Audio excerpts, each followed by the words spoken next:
What's going on, guys? Welcome to another UFC breakdown and predictions video. This time for UFC Denver, Namajunas versus Tracy Cortez.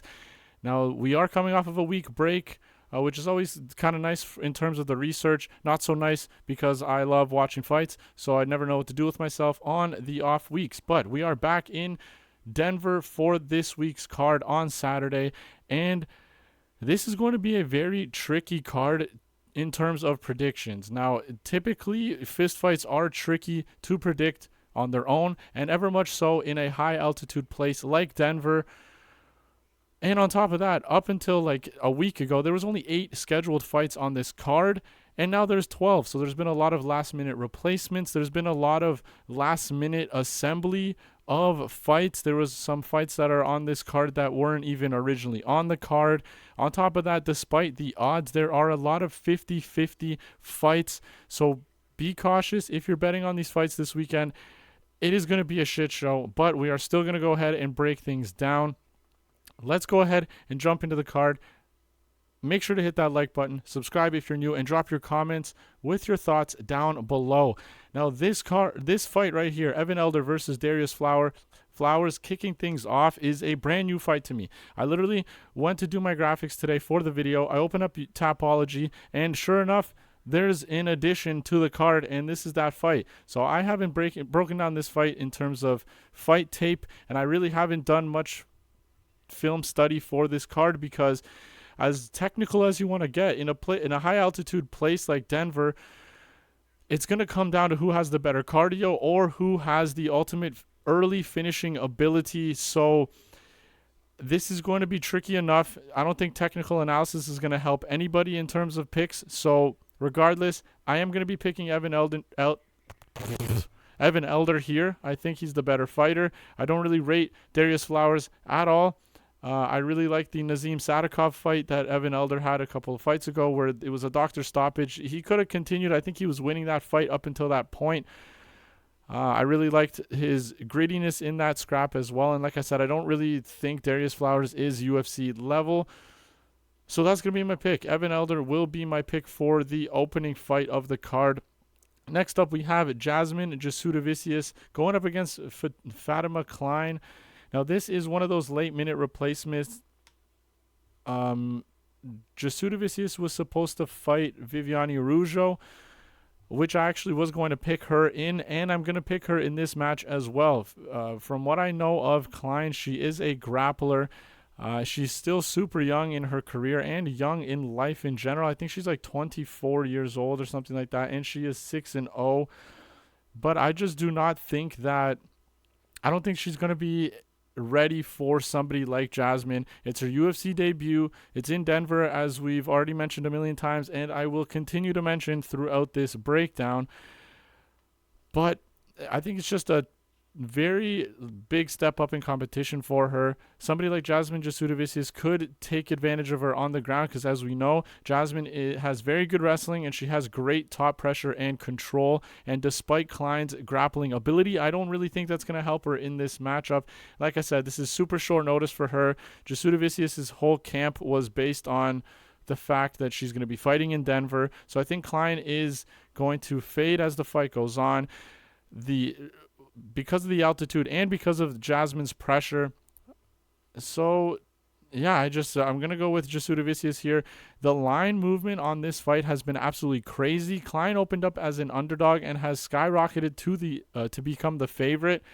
I get it. She has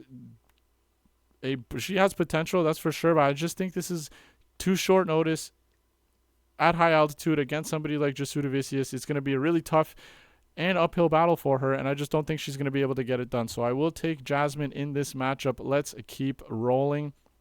Next up, we got Montel Jackson going up against Blackshear, and this is one of the better fights on this iffy card. Montel Jackson and Blackshear both have a great skill set.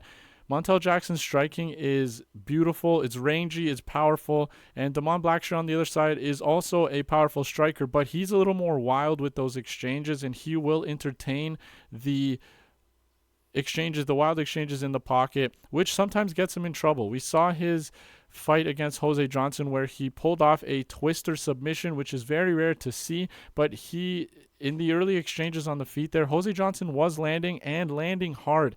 And if he does end up doing that with Montel Jackson, Jackson has the power to put him away. So in this particular fight, I will be going with Montel Jackson. I think his boxing and striking is going to be better and cleaner than Blackshear's. Jackson has a good evasiveness on the feet. He's going to be equal to the power, but he is going to use his range very well against somebody like Blackshear who likes to close the distance and kind of throw in that pocket. Blackshear will also mix in that wrestling, but I think Montel Jackson's defensive wrestling has improved. I think he's also able to keep up with the wrestling if he decides to shoot for some takedowns, but I think in this matchup it's going to favor him to remain on the feet as long as possible, use his range, fend off those takedowns, and he's most likely going to land more effectively and more often in this matchup. So I will take Montel Jackson to defeat Blackshear. Let's continue. We are absolutely rolling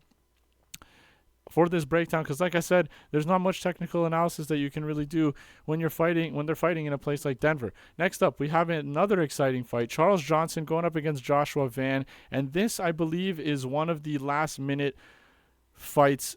Both of these fighters were not scheduled to fight at UFC Denver, but Joshua Van has had a few matchups fall out on him recently in the past month or so. So he was actually supposed to fight back in April against Lucas Roja, and then he was supposed to fight Sumudaerji June 1st.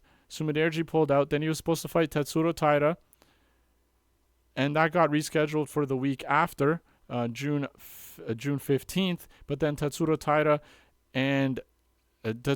ended up taking on Alex Perez, and then Ulanbekov, who was supposed to fight Perez, was supposed to take on Joshua Van, but then Ulanbekov, I think there was a weight issue. He missed weight, so that fight also got canceled. So Joshua Van's been training. He's been preparing for fights recently. I guess it's about a month ago now, but Charles Johnson is truly the one that's coming in on short notice. Joshua Van, still super young, 22 years old. The last time we saw Charles Johnson was at UFC St. Louis back in May. But like I said, Joshua Van's been training for fights for the past couple of months. He's probably going to be the more ready fighter in this particular matchup, and I'm going to favor the youth in this particular fight. Charles Johnson and Joshua Van are very similar stylistically. Both are come-forward, high-volume strikers that put a pace on their opponents. Charles Johnson, as we've seen, he struggles with opponents that can take him down and control him. That's not going to be Joshua Van. Joshua Van is going to stand with Charles Johnson, and this is probably going to be a 15-minute affair of back and forth striking. Now, to me, this fight is going to come down to who snags that first round, and the reason for that is because both of these fighters typically start off a little slower, but they get better as the fight goes on. They start to pick up the pace in the second and third round, so I think it's really important for these two to come out hot, snag that first round, and kind of give themselves a head start, because both of these fighters similarly start off slow and then pick things up after those first 5 minutes. But I'm going to be picking Joshua Van to land the more exciting, more impactful moments on the feet. I don't really think there's going to be much wrestling or clinching in this fight. And I just think Joshua Van's going to have the better cardio. Since he's been training to fight for last month and the month before, he had scheduled fights.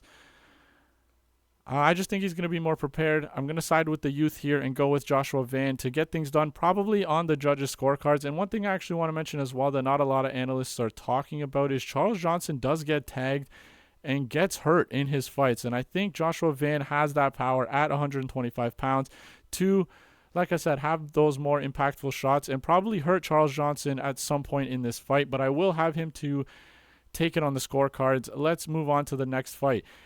Josh Fremd taking on Andre Petroski at middleweight. Now, this fight order is brand new. When I went on UFC Tapology today, everything was way different than what I had originally planned. So if this isn't the fight order, I apologize. But as far as I know, this is how it's going to be. So next up is Josh Fremd taking on Andre Petroski. And this is one of those fights where I just really don't know who's going to win. I don't trust either of these guys. And there was a fight Who was it? I'm going to double check. It was on the UFC 303 card, I believe. Yes, so this is my thought process for this fight is similar to Roman Dolidze and Anthony Smith. I couldn't really trust either of those guys. That was also a short notice fight. This one, I believe, actually isn't a short notice fight, despite all the craziness that is surrounding UFC Denver. But similarly to how I broke down Dolidze and Smith, I really can't trust either Josh Fremd or Petroski to get things done. But I do have to make a pick. That's what I'm here doing. And my pick is going to be Josh Fremd. I just think overall skill set wise, he is the better fighter. And I know a lot of people will probably disagree in that sense. But other than offensive wrestling and maybe power, other than power and maybe offensive wrestling, I think Josh Fremd will have the better striking ability. And Josh Fremd is also no slouch on the ground. He has the grappling chops to keep up with Petroski and probably threaten some submissions, maybe get a sweep or two to get back onto his feet if Petroski does end up landing those takedowns. And the size of Josh Fremd is also going to assist him in this match. He is 6'4" and has a 76-inch reach, so he's going to be much taller, much longer than Petroski in this fight. If he can keep his range, keep his distance, he's going to land the better strikes on the feet, and he's going to be able to hopefully avoid those takedowns from Petroski. Now, a big factor, like we keep on mentioning, this is at altitude. We're in Denver, and Petroski is already known to gas out, carrying around all that muscle. In the Gerald Meerschaert fight, he gasses, barely does anything as the fight goes on. Similarly to his, let me see here, the Michel Pereira fight he couldn't really get going because Michel Pereira starched him. In his last fight against Jacob Malkoun, I actually had Petroski to win, and even though he looked decent early on in that fight, in the second round, this guy comes out, shoots a takedown, knocks himself out off the hip of Malkoun, and it was the weirdest thing I've ever seen. Well, one of the weirdest things I've ever seen in the octagon, and I just don't know how anybody can trust him at this point. Like I said, neither of these guys can be trusted. I have to make a pick. I think I'm leaning the Josh Fremd side, because of his size, the length. I think he'll be able to fend off the early takedowns. Petroski will eventually start to fade, and then Fremd will kind of snag the last half of the fight. So give me Josh Fremd here. Super low confidence. Let's move on. Next up, we got Luana Santos going up against Maria Agapova. Now, Luana Santos is the obvious pick here. She is the much better fighter than Agapova. I don't know how Agapova is still in the UFC. She is 2-3. I guess that's not terrible, but she hasn't fought since September of 2022, so it's almost been 2 years. And like I said, I just think Luana Santos is the better fighter anywhere this fight will take place. Now, the problem with this pick and why I'm not like all in on the Santos side and why she's not going to be a high confidence pick for me, she is the pick with like moderate confidence, but the reason why is because we know she's a little bit wild when she gets in the cage. She is not afraid to move forward and kind of swing those heavy punches and try to finish her opponents. The problem is if she doesn't get that finish in the first round, like I continue mentioning, we are at altitude. If she can't get Agapova out of there, she may end up gassing out in the second and third round, and it may start to slip away from her if she doesn't control herself. And like we've seen her in the UFC, she doesn't really do that. She just comes forward, keeps coming, wings punches, throws wild. So hopefully she can end up finding that early finish, or better yet, hopefully she comes in with a more methodical approach, doesn't go too wild until maybe like the end of the second and maybe the third round so she can maintain her cardio. But she's still super young. I think she's like 24 years old, so she's only going to be getting better. Agapova's still only 27 as well, so both these ladies are super young in their career. I am going to trust Santos to get this done. Not a super high confident just because we're at elevation, but she is going to be my pick. Next up, we got a lightweight bout. Drew Dober going up against Gene Silva. Now, I think this is the opening to the main card. This was originally the featured bout of the night, but I think from what I'm seeing, the new bout order, this is the opening fight for the main card. So make sure if you haven't hit that like button, do so now. Subscribe if you're new, and drop a comment with your thoughts down below. Whether you agree or disagree with me, it doesn't matter. I want to hear what you guys think. Now we got a super exciting lightweight fight, Drew Dober versus Gene Silva. Now any fight that Drew Dober is a part of is going to be a banger. This guy does not care for his own safety. He goes in there, tries to take his opponent's head off every single fight, and he does not care if he needs to take one to give one. He is going to come in there, try to knock out his opponent, and that is such a fan-friendly style, and he's kind of like accepted that role. He isn't going to be fighting for a belt, but he knows when he goes in there, people want to see a show, and he delivers. Whether he's the one that's getting chinned or whether it's just a 15-minute brawl or he's KOing the opponent, everybody loves watching Drew Dober fight. Now he's going up against Gene Silva, who we literally just saw fight at UFC 303. He ended up finishing Charles Jourdain with a knockout in the second round, and he decided, why not just step in to fill for who? So Drew Dober was supposed to fight Mike Davis. Davis tore his bicep. I was going to pick Mike Davis in that fight because Mike Davis he's a great fighter, great technical striking, but he will be able to mix in that wrestling. Regardless, that fight fell through. Gene Silva steps in. Now, there is a few things to worry about. Gene Silva is going up to 155 here, so it could play either way. He missed weight going down to featherweight at UFC 303 2 weeks ago, and now he's going up to 155. So, depending on what he's been doing, those guys down at Fighting Nerds, I would imagine they continue training. So maybe he kept his weight in check so he doesn't have to cut too much, especially going up a weight class. But that's the thing. Is his power going to translate up at 155? I think he's going to be the more technical fighter in this matchup. I think he'll be able to land those shots on Dober, but is it going to be enough to put Dober away? Because Dober is going to keep coming forward and keep trying to knock Silva out throughout this fight. I'm going to side with Silva here. If you guys have seen my previous breakdowns of these Fighting Nerd fighters, I'm a big fan of that camp. All the fighters coming out of there right now in the UFC have been showing how good that camp is, how good they are as individual fighters. And I think Gene Silva is just taking this opportunity because he barely took any damage against Jourdain. He has that exciting style as well. And if he continues to get these wins in emphatic fashion like he is, I think he's going to quickly become a fan favorite. So I think he understands the opportunity he has here. I think he's going to take it very seriously. I will side with Gene Silva in this matchup due to the fact that I think he has a better technical striker. He has probably, I don't want to say equal power, but he has the power to put Dober away as well. And from before the Matt Frevola fight, everybody said, "Oh, Crimson Chin, can't break it." Frevola proved that Dober can be chinned. Will Gene Silva be able to do that? I don't know, but I'm excited to find out on the weekend. Gene Silva will be my pick here. Let's move on to the next fight. We got Julian Erosa going up against Christian Rodriguez. Now, this fight, I was going to pick Julian Erosa because we've seen Christian Rodriguez get taken down and controlled throughout his fights. But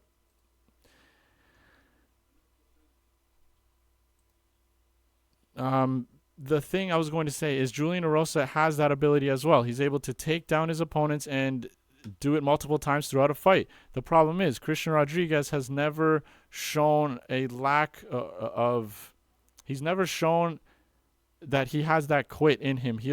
Despite being controlled, despite getting taken down, he always works to get back to his feet. He's still super young in his career as well. And one of the big reasons why I decided to go on the Christian Rodriguez side is that Julian Erosa, 34 years old now at featherweight, did I say 35? I think he's 37 now. I could be wrong. One sec. He's 34. That is crazy. All right, he's 34 years old, so he's getting up there for the featherweight division, but he's been knocked out 7 times in his career.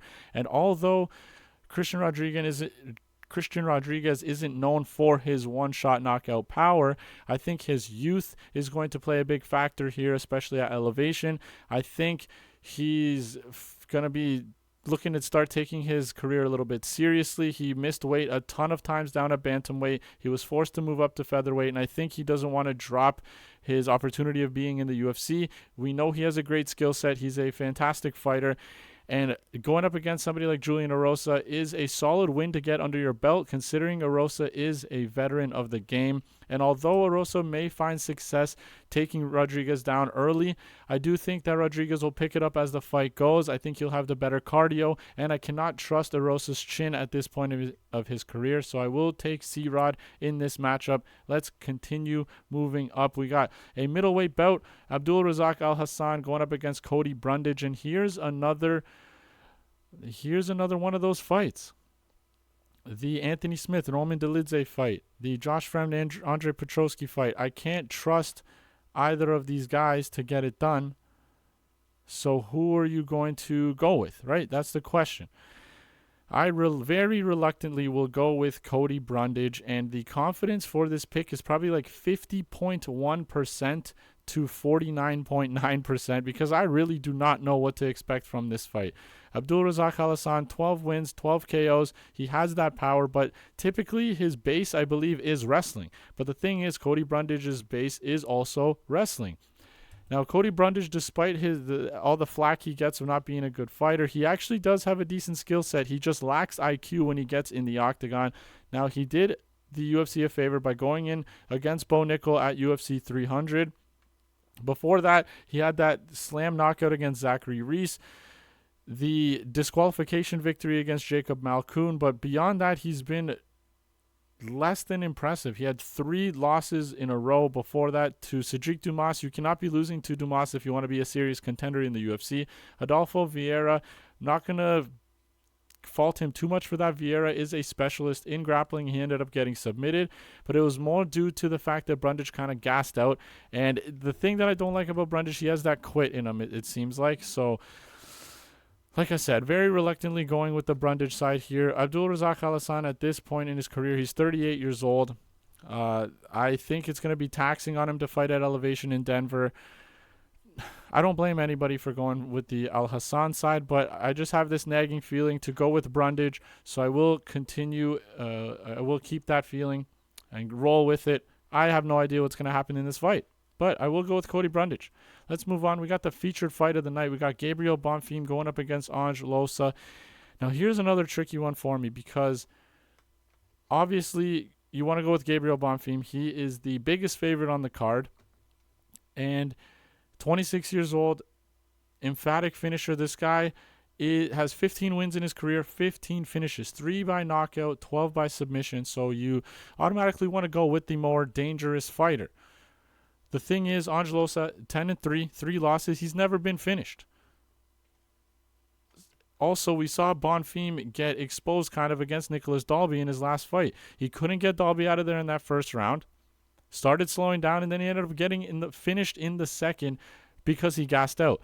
So, how much trust do you have in this 26-year-old Gabriel Bonfim to go back into the lab, work on his cardio, address the fact that he needs to work on that to find success in the UFC? And on top of that, are you going to trust the fact that he did enough to help him at elevation as well? That's the most nagging thing I have in terms of this entire card for breakdowns, because we learn off history, right? If we don't learn, history ends up repeating itself. So we know based off of history, Gabriel Bonfim is a bona fide finisher. He comes in and he finishes his opponents. That's what he does. But the problem is Loosa, like we mentioned, has never been finished. Yes, there's a first time for everything, but will that be this first time for Loosa? You can't bank on it because it's never happened. But one thing we have seen happen is Bonfim not be able to finish his opponent and then slowly gas and get finished himself. So this really does just come down to how much faith you have in a 26-year-old, young, emphatic, exciting fighter to get back into camp, get back into training and work on that cardio. And even if he did go back and work on that cardio, is it going to be enough to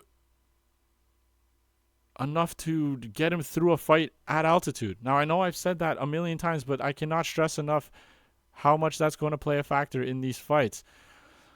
So, very reluctantly, my pick will be Angelosa, just because until I see Gabriel Bonfim fix the cardio issue and get out of that first round where he can't find the finish and keep coming forward, keep putting on that pressure, and end up maybe getting a later finish or just getting to the judges' scorecards and getting a win, I cannot trust the fact that he's going to be there the entire 15 minutes. Now, somebody like Angelosa, I really don't think he's that great of a fighter. He is solid. He's a solid fighter. The last fight with Brian Battle kind of rubs me the wrong way because he's getting his ass kicked in that fight. Brian Battle is destroying him. He gets eye poked, and then he's like, oh, I can't fight anymore. He goes to dap up Brian Battle, and Brian Battle calls him a pussy. And then all of a sudden, Angelosa wants to fight. He's like, what did you just call me? Let's fight. He's like, dude, you could have just kept fighting. What are you planning on this tough guy act now that you're not allowed to fight anymore with the guy that was beating the shit out of you? Anyway, didn't really like that from Angelosa in his last fight, but there's no denying that he is a solid fighter. He has a great overall skill set, and I think I can trust his cardio more than somebody like Gabriel Bonfim. I can't. We'll see how it goes. I'm very reluctantly going with Angelosa. I just feel like this is going to be terrible in terms of predictions this week. But who knows? Who really knows? But I will go with Angelosa. Call me crazy, but that's my reasoning behind it. Let's move on to the co-main event of the evening. We got Santiago Ponzinibbio going up against Muslim Salikhov. Now, I will be going with Ponzinibbio in this matchup, but don't let the odds fool you here. This is more of a 50-50 fight, and that's because of both of these guys' ages. Santiago is 37 now. Muslim Salikhov is 40. But the reason I'm going to go with Ponzinibbio is I think he has a better overall skill set. Muslim Salikhov may be the better striker, but the thing is, Salikhov is 40 years old now. He's coming off of a KO loss back in February to Randy Brown, and if you zoom into his previous, like, he's 6-4 in the UFC, but if you take the last 4 fights away, he is 5-1. He's 1-3 in his last 4. He got knocked out by Randy Brown in the first round in his last fight. Before that, lost to Nicholas Dalby by unanimous decision, and you can't really fault him for that. Dalby's got this crazy cardio and he just seems to be getting better as he ages. He knocks out Andre Fiallo, but everybody does that. My mom could knock out Andre Fiallo, and then he loses to Jing Liang back in July 2022 by KO as well. So I just think Ponzinibbio is going to land the better shots here. I think he's going to be able to keep a higher pace. I think his cardio is going to be better here, and he'll be the one to probably mix in some wrestling.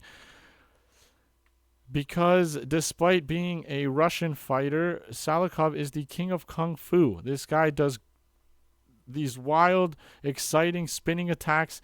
He loves that spinning wheel kick. And if that lands on Ponzinibbio, it probably knocks him out. But that's the thing about Santiago as well, that I won't have him like as my high confident pick due to the age. But also Ponzinibbio's fights, it seems like he does well, but then there could be one shot that kind of just changes the trajectory of his fight.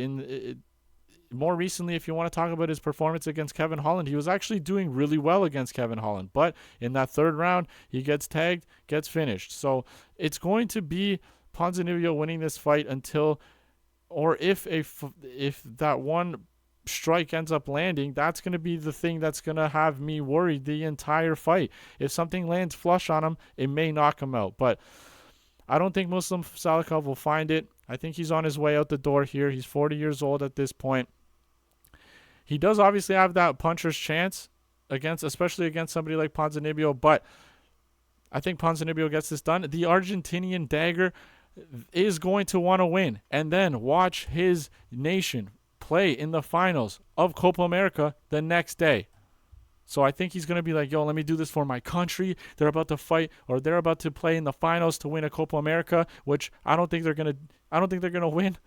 Well, if they play Colombia, I think they have a better chance. If they play Uruguay, I think Uruguay wins. But either way, Ponzinibbio is going to do this for Argentina and then go home, sleep, wake up, watch Argentina lose in the finals. Regardless, I have Ponzinibbio. Let's move on to the main event of the evening. We have Tracy Cortez going up against Rose Namajunas. Now, Rose Namajunas was originally supposed to fight Macy Barber, who I believe would have beaten Rose. But Macy Barber, I think, had to pull out due to an injury. So Tracy Cortez steps in. She's supposed to fight in the next couple of weeks, I believe, against Miranda Maverick. So that is something to note, because even though this is short notice for Tracy Cortez, it is not short notice for her to fight. Like, yes, it's 2 weeks before she was supposed to fight, but she was already in camp. The problem is Rose has been training for a 5-round main event in Denver for her whole camp. Tracy Cortez has been training for a 3-round fight in Las Vegas. So you got to take that into consideration. The Rose Namajunas that we knew as the strawweight champion, I don't think is this current Rose Namajunas. Since she's moved up to flyweight, I've picked against her both times. First time against Mananfioro, she lost that fight. Last time against Ribas, she won that fight. Now, there actually has been analysts that say that Ribas has an argument to win that fight. I disagree. I picked Ribas, but I don't think Ribas won. So, skill-wise, I think Namajunas has the striking advantage. Despite coming into the UFC and starting her career off kind of as a grappler, she has evolved into a striker, and she probably will be the better striker in this matchup. Although, one thing I will credit Tracy Cortez with is how much better her hands looked in her most recent fight. She went up against Jasudavicius, and her hands looked fast. Like, she was tagging Jasmine in that matchup. So even though historically I will say Rose is the better striker, if we see Cortez step up her striking like she did in her last fight, I think it's going to be a lot more closely contested. But I think Rose still has that advantage. In the grappling, I think, like, jiu-jitsu wise, Namajunas will probably have the advantage. But in this matchup, I think Rose is going to focus on staying off the mat, staying out of those wrestling and grappling exchanges, because as we've seen from Tracy Cortez, her game plan is to get her opponents down and hold them there, and she does a great job doing that. The problem is she going to be able to do that over 5 rounds, or is she going to be able to do it for 3 of those 5 rounds and then kind of hold off and not get finished? Is she going to have that cardio? We don't know, and I don't really like picking the fighters off of unknowns. So I've gone back and forth with a lot of these picks. This is one of them. I originally wanted to go with Tracy Cortez when she stepped up on short notice, because I don't, like I mentioned, I don't think the strawweight champion Rose Namajunas that we're used to is the current version of her. Yes, she's fought the way better competition than Tracy Cortez has. She's fought Carla Esparza, former champion. She's fought Jessica Andrade, former champion. Weili Zhang, former champion. She actually knocked out Zhang for her belt. She beat her twice to maintain her belt as well. She beat Joanna Jędrzejczyk twice, former champion. So if you want to go based off of experience, yes, you give it to Rose Namajunas. Of course you do. But I just don't think that's the same Namajunas. I think Tracy Cortez is getting better every time she steps in that octagon. Her hands looked good in her last fight. So I think she's going to be able to keep up with Rose on the feet. I think she'll be able to mix in the takedowns as well. The thing that's making it a low confidence pick for me is how is she going to do at elevation and in a 5-round fight? Not to mention, this is her first main event as well. So how's she going to do under pressure? But my original thought was Cortez. I'm still not convinced on Namajunas at flyweight, or at her at this point of her career. I'm gonna go with Tracy Cortez. Low confidence, but I'm gonna stick with that original pick. I will go with Cortez here. A lot of back and forths for me, but that wraps up the breakdown. Let's go ahead and backtrack all of our picks as we usually do at the end of our videos. To start off the card, we have Evan Elder to defeat Darius Flowers, Jasmine Jasudavicius, Montel Jackson, Joshua Van, Josh Fremd. I don't know, man. Josh Fremd for this one. Luana Santos, Gene Silva, Christian Rodriguez, Cody Brundage, I guess. Loosa, ever so reluctantly, because I could excuse me, I cannot pick Gabriel Bonfim until I see him address that cardio issue. Santiago Ponzinibbio and Tracy Cortez. Now that's going to be my breakdown. Those are all my picks. Make sure you guys follow me on Twitter because I do drop the full card picks on the day of the fights, and I also put them in different categories of levels of confidence. So make sure to hit me up on Twitter. Limpy Bets 2Ys at the end of Limpy. Thank you guys for watching another video. Make sure to hit that like button. Subscribe if you're new. Drop a comment down below as well, and I will see you in the next video.